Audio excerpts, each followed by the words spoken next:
नमस्कार। मैं doctor Anshu Jindal Jindal hospital Meerut से।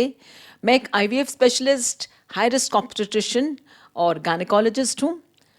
और आज हम बात करेंगे इम्प्लांटेशन के बारे में, यानी कि एम्ब्रियोज रखने के बाद उन एम्ब्रियोज का क्या होता है, वो कब जाके चिपकते हैं, आपको क्या करना चाहिए, आपको क्या नहीं करना चाहिए। और हाँ, इस वीडियो को अंत तक देखिएगा क्योंकि मैं लास्ट में एक बोनस टिप देने वाली हूँ।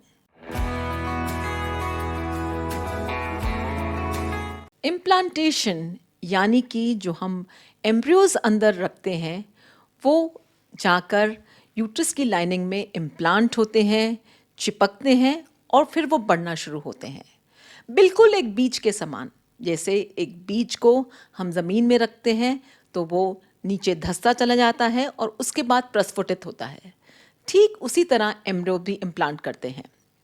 नॉर्मली इम्प्लांटेशन एम्ब्रियो रखने के 5 से 7 दिन बाद हो जाती है।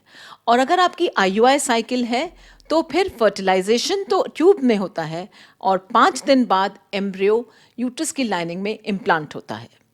आईवीएफ साइकिल में एम्ब्रियोज जहाँ पर रखे जाते हैं यूजुअली वहीं इम्प्लांट करते हैं और ये अल्ट्रासाउंड गाइडेंस में रखे जाते हैं, जिससे जहाँ पर इनके इम्प्लांटेशन की पोटेंशियल सबसे ज़्यादा हो वो अल्ट्रासाउंड में बेखूबी देखते हुए हम इन एम्ब्रियोज को वहाँ रखते हैं। एम्ब्रियो इम्प्लांटेशन की ये प्रक्रिया बहुत ही कॉम्प्लेक्स होती है एक्चुअली, और ये बहुत सारे फैक्टर्स पे डिपेंडेंट होती है, यानी कि एम्ब्रियो की क्वालिटी कैसी है, माँ की एंडोमेट्रियल लाइनिंग कैसी है, और भी इम्यूनोलॉजिकल फैक्टर्स होते हैं जिस पे इम्प्लांटेशन निर्भर होती है।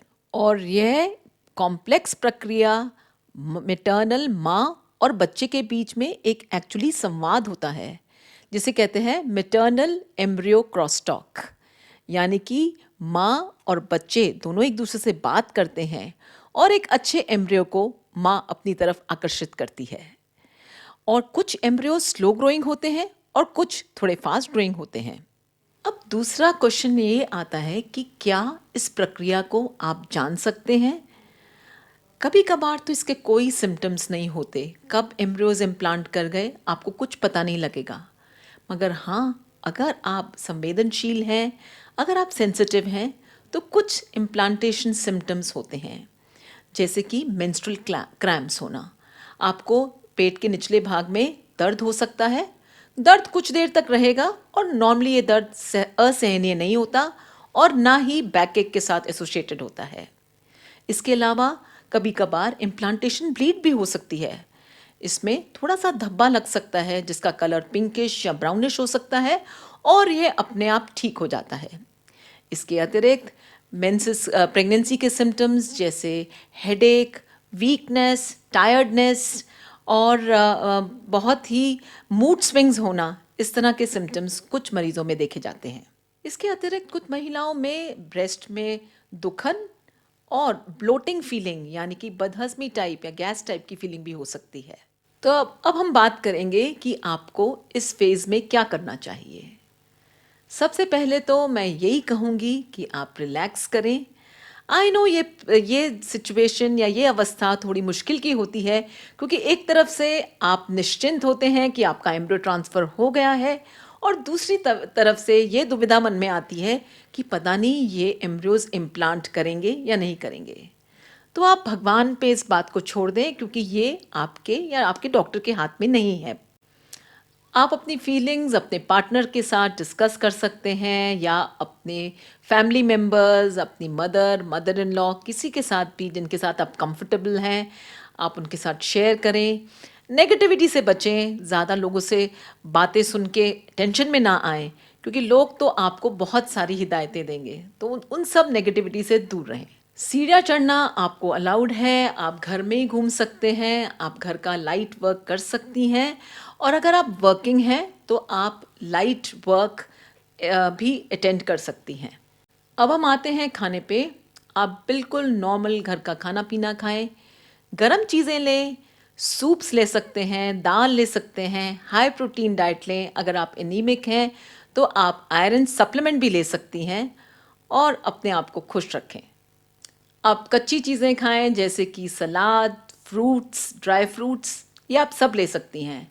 समर्स में ड्राई फ्रूट्स को आप भिगो के लें ताकि उनकी ठंडी तासीर हो जाए और उनकी एब्जॉर्प्शन में भी उनकी एब्जॉर्प्शन बेटर हो जाती है। अब हम आते हैं कि आपको क्या नहीं करना चाहिए। आप हेवी एक्सरसाइजेस, एरोबिक एक्सरसाइजेस में बहुत ज़्यादा जंपिंग होती हैं, वो अवॉइड करें। अगर आपका वर्किंग आवर्स बहुत लंबे हैं तो बेटर कि आप या तो उनको कट शॉर्ट करें या फिर आप उस टाइम पे छुट्टी लें। इसके अलावा अगर आप अल्कोहल, स्मोकिंग, बहुत ज़्यादा हेवी कैफिनेटेड ड्रिंक्स लाइक बहुत ज़्यादा टी, कॉफ़ी, इन सब चीज़ों से बचाव रखें। अब हम आते हैं अपने बोनस पॉइंट पे कि प्रेगनेंसी टेस्ट आपको कब करना चाहिए और कौन सा प्रेगनेंसी टेस्ट करना चाहिए। जैसा कि आपके डॉक्टर ने आपको बताया होगा कि 14 दिन बाद हम बीटा एचसीजी टेस्ट से देखते हैं कि प्रेगनेंसी बढ़नी शुरू हुई या नहीं हुई। बीटा एचसीजी हर 48 आवर्स में डबल हो जाते हैं, तो इसलिए एक और टेस्ट 48 आवर्स बाद दोबारा कराया जाता है। तो आप जैसे आपको बताया गया है वैसे ही फॉलो करें।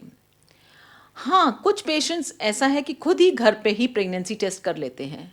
यूरिन प्रेगनेंसी टेस्ट में कभी कभी ज़रूरी नहीं है कि प्रेगनेंसी पॉजिटिव आए, तो यूरिन प्रेगनेंसी टेस्ट नेगेटिव आने के बावजूद भी हो सकता है आप प्रेग्नेंट हों, तो better to go for beta HCG. अगर आपको इम्प्लांटेशन ब्लीड हुई है यानी कि आपको थोड़ा सा धब्बा लगा है, तो आप बीटा एचसीजी टेस्ट अगले दिन करा सकते हैं। हो सकता है आपका बीटा एचसीजी जल्दी पॉजिटिव आ जाए। तो ऑल द बेस्ट इस जर्नी के लिए। सिर्फ 2 हफ्ते का ही वेट तो है, उसके बाद तो परिणाम अपने आप ही आपके सामने आ जाएंगे।